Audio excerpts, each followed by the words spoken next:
Olá a todos e sejam muito bem-vindos a mais um episódio do Conexão Artificial, o seu podcast sobre o futuro da tecnologia e como ela molda a nossa existência. Eu sou Tom. E eu sou Bia. Que alegria ter vocês conosco novamente para desvendar as complexidades do mundo digital. E hoje, Tom, temos um tema que está fazendo as cabeças esquentarem: o Microsoft Recall. Exatamente, Bia. O Microsoft Recall, uma das funcionalidades mais comentadas dos novos PCs Copilot+, está gerando um debate intenso. Anunciado como uma memória fotográfica para o seu computador, ele promete revolucionar a produtividade, mas levanta sérias questões. Memória fotográfica? Isso soa como ficção científica. Como exatamente isso funciona? É como se o computador estivesse tirando fotos de tudo que eu faço o tempo todo? Em essência, sim. O Recall opera registrando capturas de tela contínuas de tudo o que você faz no seu PC, seja navegando na web, editando documentos ou participando de videochamadas. Essas imagens são então processadas e indexadas, criando uma linha do tempo pesquisável. Uau! Então eu poderia voltar no tempo e encontrar qualquer coisa que eu tenha visto ou feito no meu dispositivo? Isso é poderoso. A premissa é eliminar a frustração de tentar lembrar onde você viu uma informação específica. Precisamente, a Microsoft o posiciona como um assistente que nunca esquece. E a parte técnica é crucial aqui. O Recall foi projetado para operar de forma totalmente local, aproveitando o poder das unidades de processamento neural, as NPUs, presentes nos processadores Snapdragon X Elite e Plus dos PCs Copilot+. Processamento local.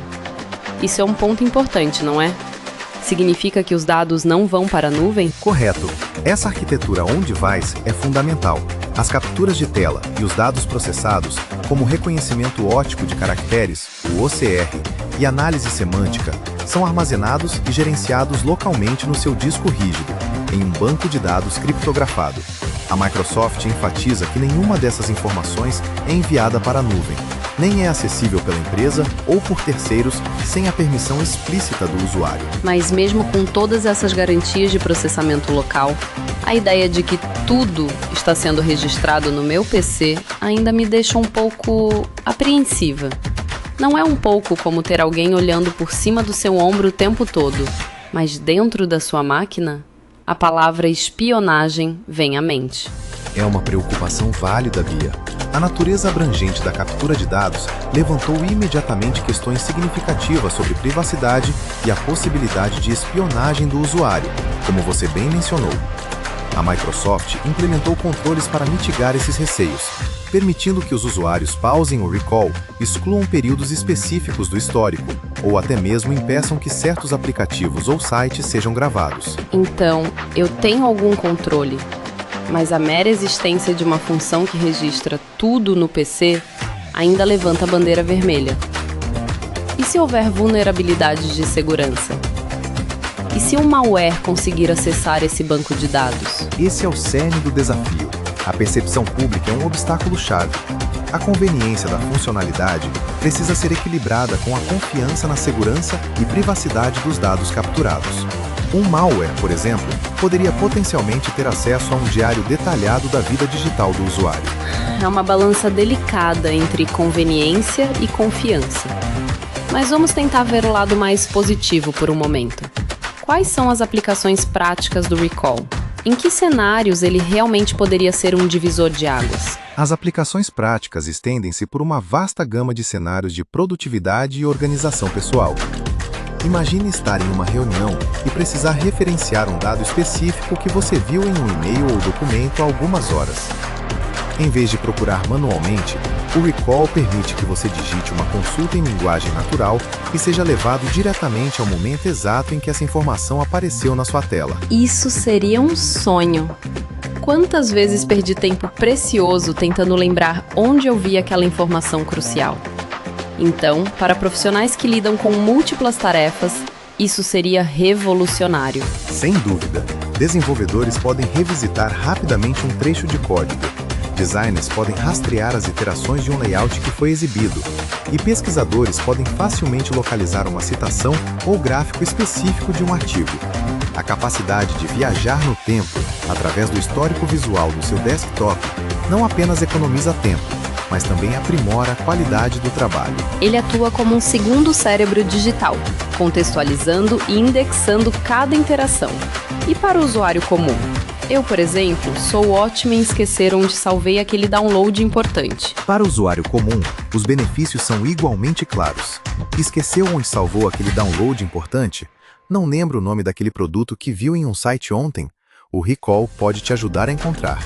Ele democratiza a capacidade de ter uma memória perfeita para suas interações digitais. Isso tornaria a busca por informações no nosso próprio histórico tão simples quanto fazer uma pergunta. Reduziria significativamente a frustração associada à perda de contexto ou à dificuldade de recordar detalhes específicos. Sim, os benefícios são inegáveis, mas agora precisamos abordar os desafios futuros, Bia. O lançamento do Recall, apesar de suas promessas, inaugura uma nova era de debates, principalmente no que tange à privacidade e segurança de dados. Voltamos ao ponto da segurança. Mesmo com processamento local, um banco de dados tão completo da atividade do usuário em um dispositivo representa um alvo extremamente atraente para ataques cibernéticos. Exatamente. Um malware ou um agente mal intencionado que consiga burlar as defesas do sistema poderia potencialmente ter acesso a um diário detalhado da vida digital do usuário, incluindo informações confidenciais, senhas, se expostas em tela e comunicações privadas. A Microsoft terá que demonstrar e manter um nível de segurança e auditoria sem precedentes. Em um panorama mais amplo, isso me faz pensar que o Recall pode ser visto como um precursor de uma tendência de computação ubíqua e memória total, que permeia cada vez mais a tecnologia. É como se estivéssemos caminhando para uma era onde nada é realmente esquecido no digital. É uma observação profunda, Bia.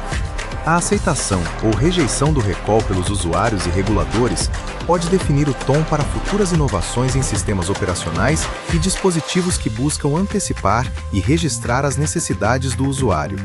Isso levanta questões éticas profundas sobre o direito ao esquecimento digital, a autonomia do indivíduo sobre seus próprios dados e a linha tênue entre conveniência e vigilância. Governos e órgãos reguladores de privacidade em todo o mundo, como a LGPD no Brasil e a GDPR na Europa, certamente examinarão de perto as implicações do Recall, exigindo maior transparência e controles robustos.